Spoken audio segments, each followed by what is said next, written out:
Olá, é com alegria que mais uma vez nos encontramos através dos meios digitais para uma nova atividade dentro do estudo do Evangelho segundo o Espiritismo que temos procurado trazer nestas oportunidades, pelas quais eu agradeço imensamente a cada um de vocês, pela permissão que me concedem de adentrar os seus lares, os seus domicílios, nestes minutos em que certamente os bons espíritos nos envolvem para mais essa tarefa. Eu saúdo a cada um de vocês de maneira muito fraterna. E antes de nós iniciarmos a nossa conversa de hoje, que versará em torno do capítulo 17º do Evangelho segundo o Espiritismo, Sede Perfeitos, façamos a nossa oração, endereçando a Deus nosso Pai toda a nossa gratidão por todas as dádivas com que Ele generosamente e misericordiosamente nos tem tratado, desde o momento em que abrimos os olhos para esta reencarnação até o momento de hoje, e certamente assim seguirá até o final das nossas jornadas. Pelos dons da vida, da saúde, pela oportunidade da família, do trabalho, pela presença carinhosa dos amigos, pela fé que nos envolve e que nos dá forças para prosseguir, por tudo, enfim, Senhor, por este momento em particular, nós lhe somos gratos. A Jesus, o Mestre querido, que tem, ao longo dos milênios, guiado a humanidade terrestre, com vistas a que nenhuma ovelha se perca, que todas elas, todos nós, encontremos o redil, encontremos o caminho que nos levará com segurança ao reino dos céus. Muito obrigado, Senhor Jesus, pelo seu empenho, pelo seu sacrifício, pela sua paciência com nós, diante das nossas vacilações, das nossas quedas, das nossas inúmeras imperfeições.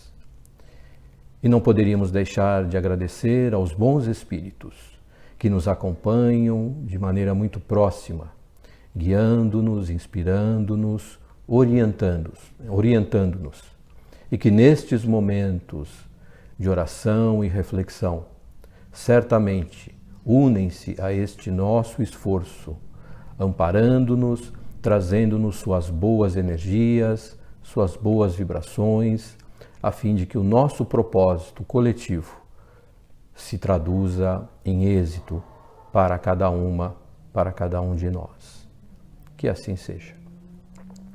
Então nós vamos hoje conversar sobre o capítulo 17 do Evangelho segundo o Espiritismo, cujo título é Sede Perfeitos, que nós sejamos ou busquemos sermos criaturas perfeitas. E precisamos entender, logo ali adiante, vamos analisar este aspecto com detalhe, o que é ser perfeito dentro das condições que nós vivemos aqui na Terra.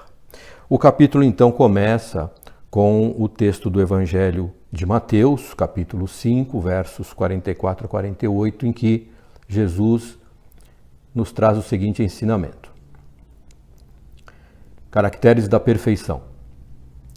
Amai os vossos inimigos, fazei o bem aos que vos odeiam e orai pelo que vos perseguem e caluniam.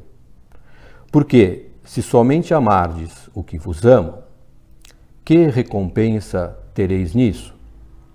Não fazem assim também os publicanos?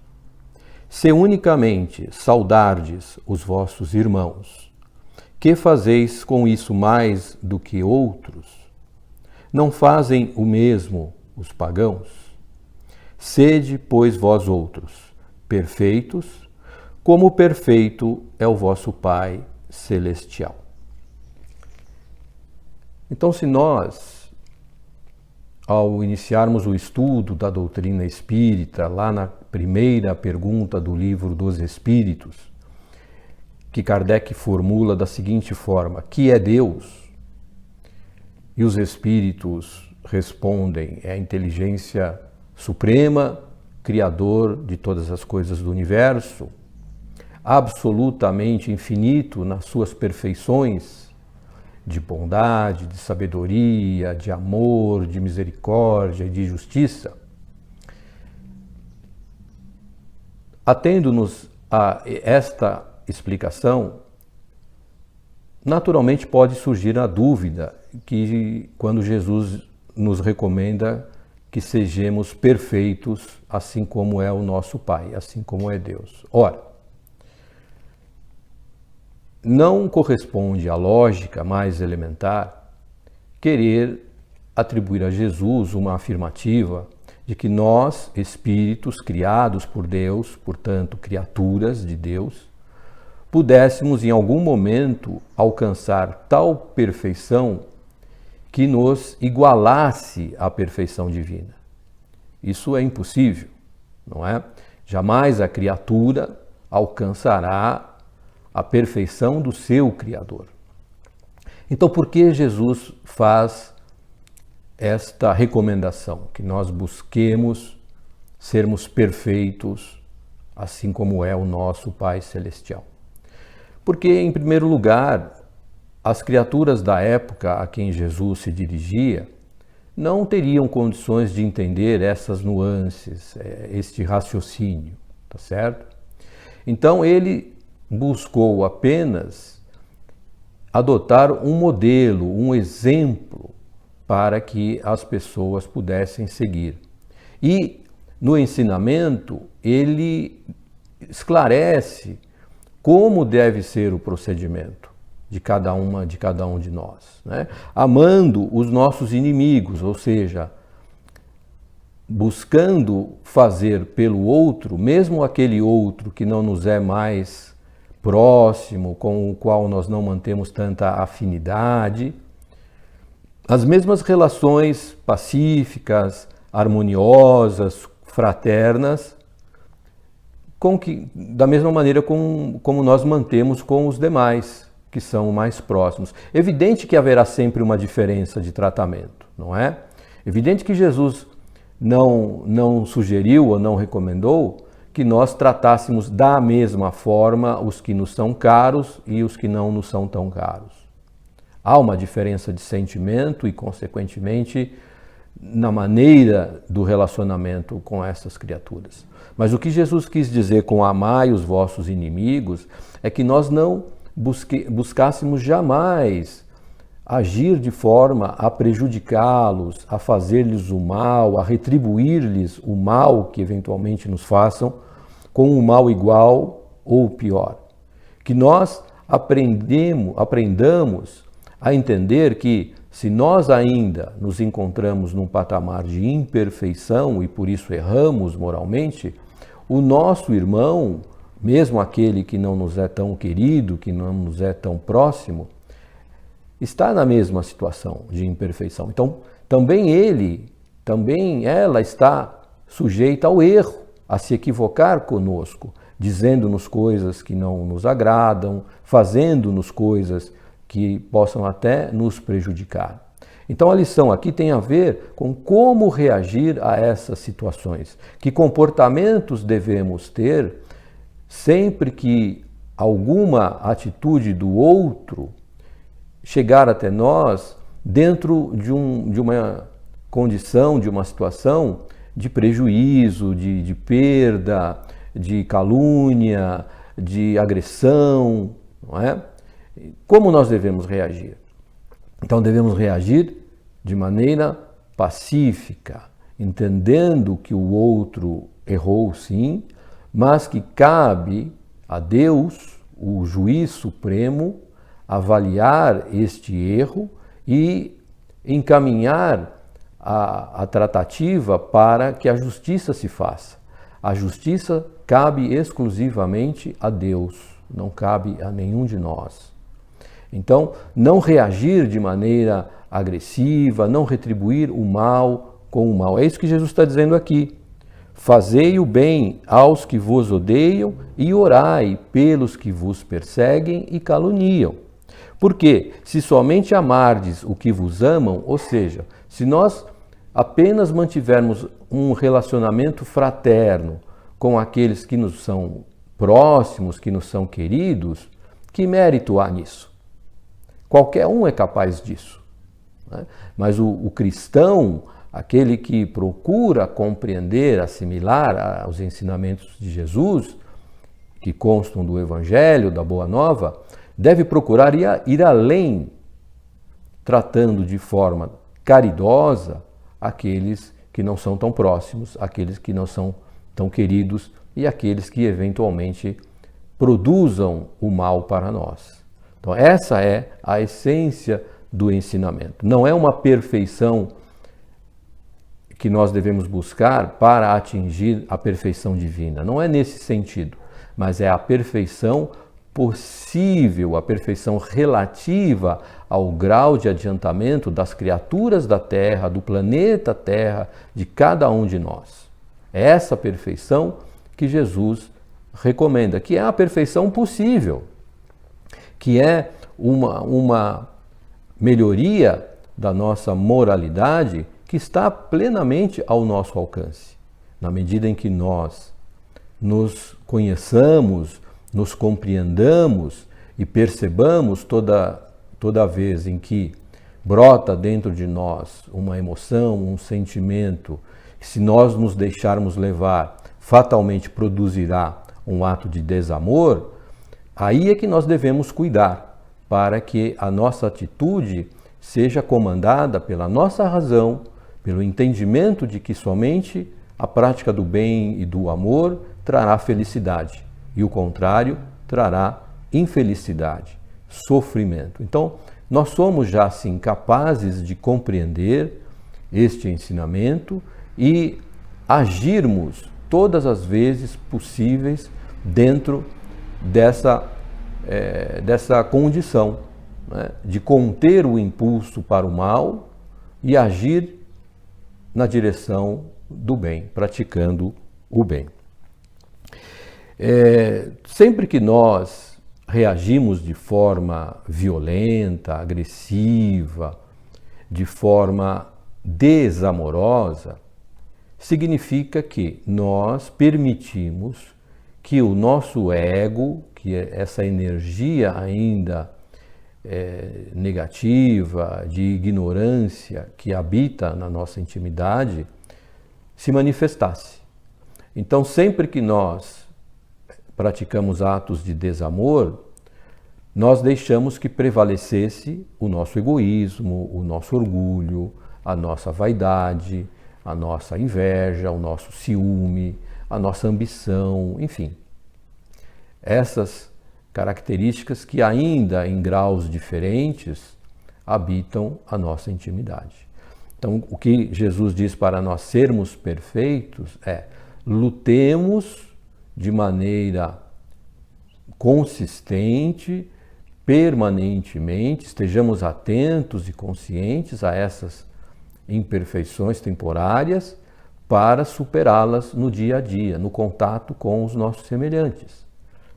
Essa é a perfeição que nós podemos e devemos atingir. Quando?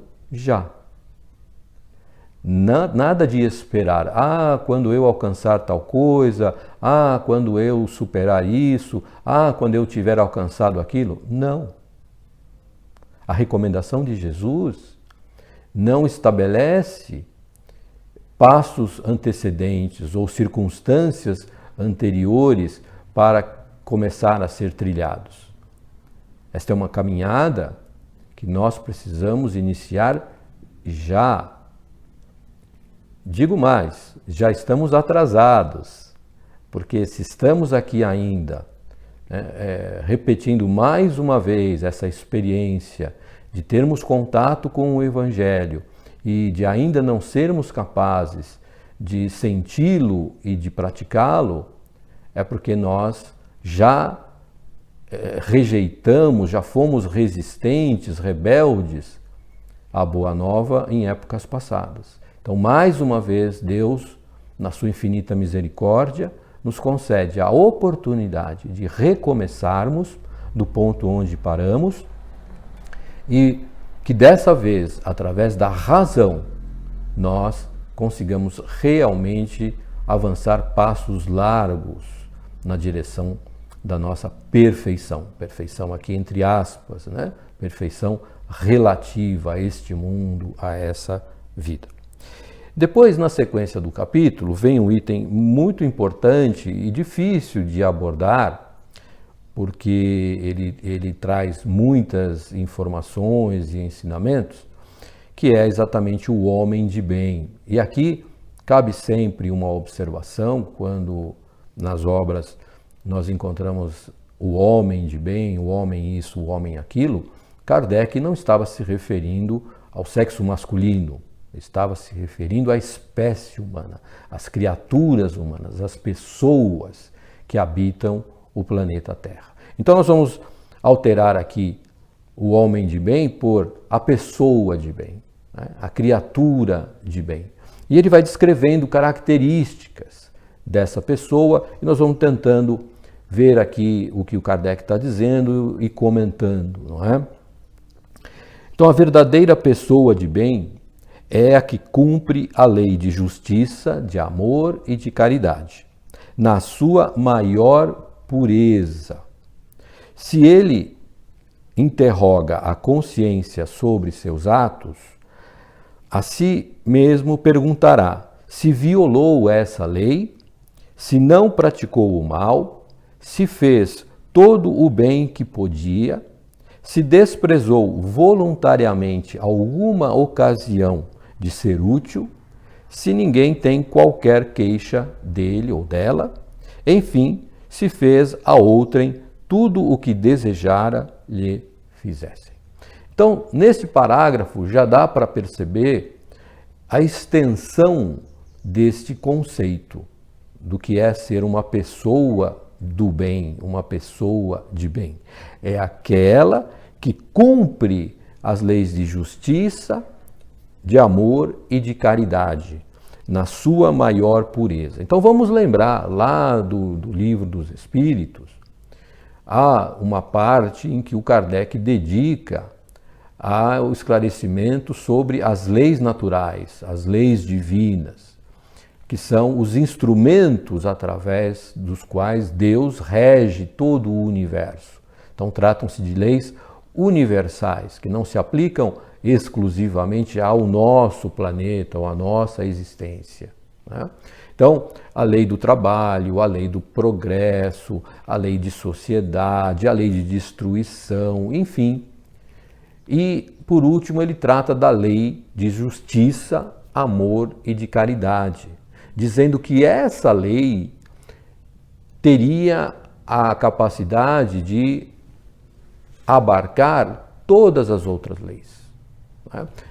Porque toda a obra de Deus reflete o seu infinito amor pelas suas criaturas, a sua infinita justiça para com as suas criaturas e a sua infinita misericórdia ou caridade para com as suas criaturas. Então, na medida em que busquemos compreender e agir e viver dentro desta proposta de justiça, amor e caridade, nós estaremos certamente caminhando para esta perfeição relativa a qual Jesus se referiu no item anterior que nós estávamos falando até agora há pouco, né?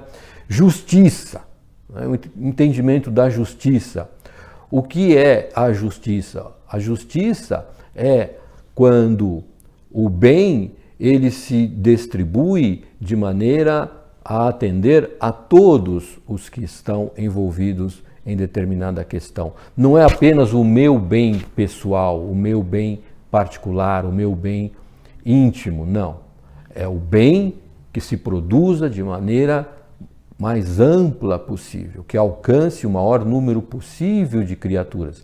Se para alcançar este bem, os meus interesses pessoais, privados, particulares, não serão plenamente atendidos, não importa.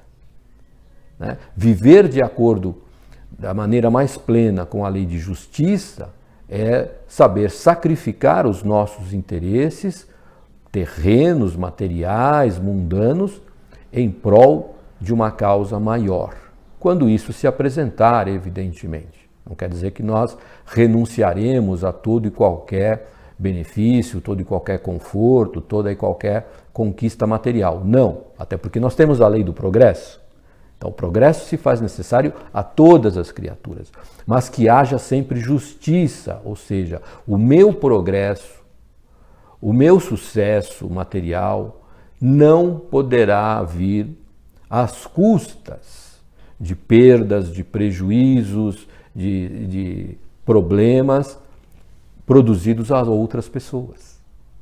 Então, só há um bem dentro de um conceito de justiça quando esse bem não faz o mal a ninguém, não promove o mal a ninguém. A lei de amor, né? Deus é amor. Então, o amor abarca todas essas condições, né, de fazer o bem ao outro, sem esperar nada em troca, sem esperar recompensa, sem querer reconhecimento, fazer o bem pelo simples fato de fazer o bem. Do entendimento que a outra pessoa é absolutamente merecedora da nossa devoção, da nossa atenção, do nosso carinho, que nós nos tornemos, dentro do possível, úteis, dentro do possível que nós atendamos às necessidades daqueles que nos estão próximos. E se há algo que essa situação da pandemia veio tentar ensinar às criaturas humanas, é que sem a solidariedade, sem essa preocupação recíproca entre as criaturas, em que uns cuidam dos outros, os mais fortes dos mais fracos, os mais jovens dos mais velhos, os mais ricos dos mais pobres, sem esta compreensão na sociedade, nós continuaremos vivendo situações de grande sofrimento, de flagelos como este ou ainda piores. Né? Então, que nós entendamos isso, a necessidade de um convívio familiar, social, profissional, dentro da fraternidade, da caridade, de fazer ao outro sempre tudo aquilo que nós gostaríamos que nos fosse feito. E a pessoa de bem, ela consulta a sua consciência, não é? Ela se pergunta no momento oportuno se naquele tempo, naquele dia, ela não agiu de forma a descumprir com estas leis de justiça, caridade e de amor. E caso a sua consciência a acuse de alguma transgressão, o que ela deve fazer? Morrer de remorsos, morrer de culpa? Não. Arrependimento, sim, é sempre necessário. Mas, na sequência do arrependimento, vem a reparação, não é? Então, se eu errei para com outras pessoas, ou outra pessoa, o que eu posso fazer já para reparar o meu erro? Nem sempre isso é possível de maneira tão simples, tão direta. Mas o que eu posso fazer? Um pedido de desculpas já é alguma coisa. Já é alguma coisa. Reconhecer perante o outro que errei já é alguma coisa, já é um bom sinal. Já é um sinal que eu estou renunciando ao meu orgulho, não é? Eu não vou me rebaixar, eu não vou me diminuir. Não. Pedir desculpas é um ato de grandeza que demonstra uma capacidade de compreender a si mesmo e compreender o outro. E ir até o outro e dizer: me perdoe, meu irmão, me perdoe, minha irmã. Eu não deveria ter feito, falado o que eu fiz, o que eu falei. Entendo que te magoei, que te machuquei, que te prejudiquei e, portanto, me equivoquei seriamente. Como que eu posso me redimir perante você? Como que eu posso ressarcir uma perda, um prejuízo que eu causei a você? Como que nós podemos resolver esta questão para que você não se sinta mais na condição de prejudicado, de prejudicada pelos meus atos. É isso que a pessoa deve buscar fazer, a pessoa de bem, não é? Deposita a fé em Deus, na sua bondade, na sua justiça e na sua sabedoria. Sabe que sem a sua permissão nada acontece e se lhe submete à vontade em todas as coisas. Quando nós falamos de fé no Espiritismo, nós estamos falando de uma fé racional, de uma fé raciocinada, que usa a lógica, não é? Essa lógica inquestionável sobre a existência de um Criador de tudo que há no universo. Criador esse que é perfeito em todos os seus atributos e que, consequentemente, só pode produzir o bem, jamais produzir o mal. Não é? Então, se nós temos essa convicção, essa fé em Deus, nós devemos viver de acordo com essa convicção. E viver de acordo com essa convicção é fazer a nossa parte naquilo que nos cabe, mas entregar a nossa vida a Deus. Na certeza de que tudo o que acontece responde à vontade de Deus ao nosso respeito. Não podemos ter dúvidas sobre isso. Não podemos ficar inseguros com relação a isso, pois dessa maneira sim nós estaremos ampliando os nossos pesares, porque além do problema, além da situação difícil que nós estejamos enfrentando, ainda estaremos nessa angústia a respeito de Deus, se Ele está vendo o que está acontecendo, se Ele está permitindo o que está acontecendo, se em algum momento Ele lançará um bote salva-vidas para nos socorrer, enfim, não podemos ter esse tipo de dúvidas. Estejamos nós na bonança ou na carência, entendamos sempre que tudo responde à vontade soberana, amorosa e justa do Pai. Não duvidemos jamais disso. Isso já é um passo enorme para a superação das nossas dificuldades. Tem fé no futuro, razão porque coloca os bens espirituais acima dos bens materiais. Não é que desconsidera os bens materiais ou não se importa com os bens materiais, não. Mas atribui aos bens materiais um peso relativo ao que de fato lhes cabe.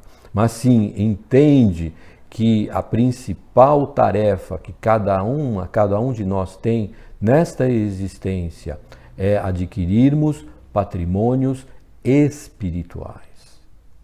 Patrimônios espirituais têm a ver com a nossa evolução moral, com os esforços cotidianos para nos tornarmos perfeitos, perfeitos dentro dessa acepção relativa, a perfeição relativa que a vida na Terra possibilita e que Jesus explicou: amai os vossos inimigos, orai pelos que vos perseguem, porque qualquer um ama os seus amigos, qualquer um ama os seus entes queridos, até os publicanos, né, nas palavras de Jesus, até os pagãos agem assim. Então, a diferença está em ir além, em fazer algo a mais do que cada um é capaz de fazer, não é? Sabe que todas as vicissitudes da vida, todas as dores, todas as decepções são provas ou expiações e as aceita sem murmurar, sem reclamar, sem se rebelar. Nós estamos passando por aquilo que é necessário à nossa evolução, seja em caráter expiatório, ou seja, para quitar débitos do passado quando nós nos equivocamos, seja para colocar à prova se nós de fato aprendemos aquilo que dissemos que tínhamos aprendido. Então a prova é um teste. Ah, você aprendeu? Vamos ver se de fato você aprendeu. E a expiação é o resgate, é o pagamento do débito, é a quitação, que nós podemos pagar através do sofrimento, mas podemos pagar através do amor. Quanto mais atos de amor nós tivermos, menores vão se tornando os nossos débitos e, consequentemente, menos dolorosas as nossas aflições. Então, a expiação ela pode se dar através do sofrimento ou da prática do bem, do amor. Possuído do sentimento de caridade e de amor ao próximo, faz o bem pelo bem, sem esperar paga alguma. Retribui o mal com o bem. Toma a defesa do fraco contra o forte e sacrifica sempre os seus interesses à justiça. Já falamos, não é, sobre isso. Se para que a justiça se produza, os meus interesses pessoais precisarão ficar em segundo plano, que assim seja. Que assim seja. Porque o bem maior deve ser colocado sempre acima e antes do bem pessoal. Encontra satisfação nos benefícios que espalha, nos serviços que presta, no fazer ditosos os outros, nas lágrimas que enxuga, nas consolações que prodigaliza aos aflitos. Seu primeiro impulso é para pensar nos outros, antes de pensar em si. É para cuidar dos interesses dos outros, antes do seu próprio interesse. O egoísta, ao contrário, calcula os proventos e as perdas decorrentes de toda ação generosa. Então vejam que o Allan Kardec vai colocando com tanta lucidez e tanta clareza cada um desses aspectos relacionados com a pessoa de bem, que até não resta muita dúvida, não há muito o que esclarecer. Não é? Então, em todas as circunstâncias, toma por guia a caridade, tendo como certo que aquele que prejudica a outrem com palavras malévolas, que fere com o seu orgulho, o seu desprezo, a suscetibilidade de alguém, que não recua à ideia de causar sofrimento, uma contrariedade, ainda que ligeira, quando a pode evitar, falta ao dever de amar o próximo e não merece a clemência do Senhor. Então, em todas as circunstâncias da vida, nós, nessa busca pela perfeição, em termos como alvo, como objetivo, nos tornarmos criaturas de bem, devemos sempre ter como guia a caridade, a verdadeira caridade, a benevolência, né? O não julgar, a paciência para com o outro, o perdão, a compreensão, o respeito às individualidades, respeito às crenças, respeito às diferenças, respeito ao outro como ele é, sem querer impor situações, condições que apenas atendam à nossa vontade, ao nosso interesse, ao nosso desejo de fazer com que a nossa posição prevaleça. Isso não é respeito. Né? Respeitar as diferenças de raça, as diferenças de religião, as diferenças de pensamento, as diferenças de classe social, enfim. Toda e qualquer diferença existe por uma razão, para que nós aprendamos uns com os outros, para que dessa multiplicidade de maneiras de ser, de viver e de pensar, nós consigamos ir evoluindo, adquirindo méritos para uma convivência fraterna e pacífica entre todas as criaturas. Esse é o grande desafio de sermos pessoas de bem. E muito mais, ele diz aqui, né? Não alimenta ódio, nem rancor, nem desejo de vingança. A exemplo de Jesus, perdoa e esquece as ofensas, e só dos benefícios lembra. Nunca se compraz em rebuscar os defeitos alheios, nem ainda em evidenciá-los. Estuda as próprias imperfeições e trabalha incessantemente em combatê-las. Então, segue ainda por um bom trecho essa descrição pormenorizada feita pelo codificador a respeito da maneira como deve se comportar a criatura do bem, a criatura de bem, perdão. E ainda mais na frente tem um outro item que ele trata dos bons espíritas, né? Então, como devem se comportar os bons espíritos? O bom espírita é o bom cristão, é a pessoa de bem, não é? Então, ao reproduzirmos na nossa vida cotidiana estas condutas descritas aqui, nós, independente da nossa religião, nós estaremos sendo bons cristãos, não é? Mesmo que não creiamos em certas coisas, mesmo que não acreditemos em certas coisas. A crença em Deus é necessária, sim, mas fora isso, outras crenças não são imprescindíveis para que nós sejamos criaturas do bem, não é? Então que nós possamos refletir, ler com atenção este trecho do capítulo 17º, refletir, olhar para dentro de nós, perceber aquilo que ainda precisamos trabalhar intensamente e irmos com calma, amando-nos, compreendendo-nos, aceitando-nos como nós somos, entendendo que esse processo de transformação ele ocorrerá inexoravelmente, mas não podemos querer fazer as coisas de maneira apressada, atabalhoada, né? Precisamos ir gradativamente, consistentemente, um passo de cada vez. E mesmo que nós falhemos, mesmo que nessa caminhada nós venhamos a cair, e certamente cairemos, o importante é que nos levantemos, que nos reergamos e sigamos em frente. Não adianta cair e ficar no chão se lamentando. Não.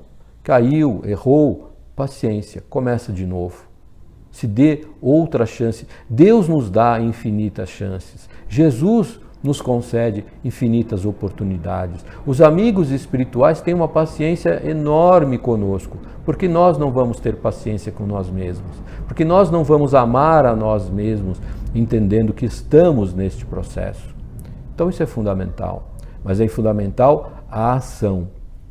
De nada serve conhecer e não colocar em prática.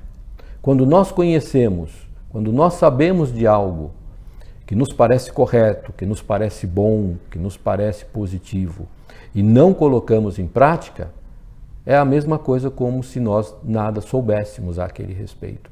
Então, ter a consciência dessas verdades é fundamental.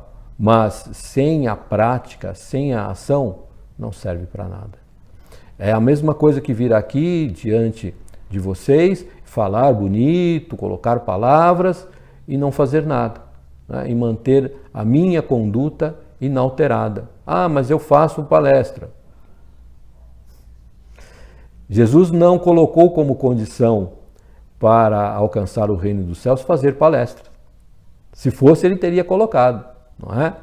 O que ele colocou como condição é: amai os vossos inimigos, orai pelos que vos caluniam, pelos que vos prejudicam, né? Fazei o bem a todos, independente se são queridos ou próximos ou não. Né? Ele não incluiu aí nessa lista fazer palestras, fazer preleções. Não é? Isso é uma atividade, sim, que tem a sua importância, mas sem a ação prática, pouca utilidade terá. Para mim, pode ser até que tenha mais utilidade para quem está ouvindo e coloque, de fato, em prática. Mas se eu ficar apenas na exposição teórica e não colocar em prática na minha vida, nos meus assuntos, nas minhas relações, estarei atrasando o meu processo evolutivo. E assim com cada um de nós. Por hoje nós ficamos aqui, o nosso tempo se encerra. Mais uma vez agradeço profundamente pela paciência, pela audiência de vocês, pelo carinho que algumas pessoas manifestam, escrevendo comentários. Muito obrigado. Que Deus abençoe vocês com muita saúde, com muita paz e que possamos nos encontrar em breve em mais uma oportunidade. Fiquem bem. Até logo.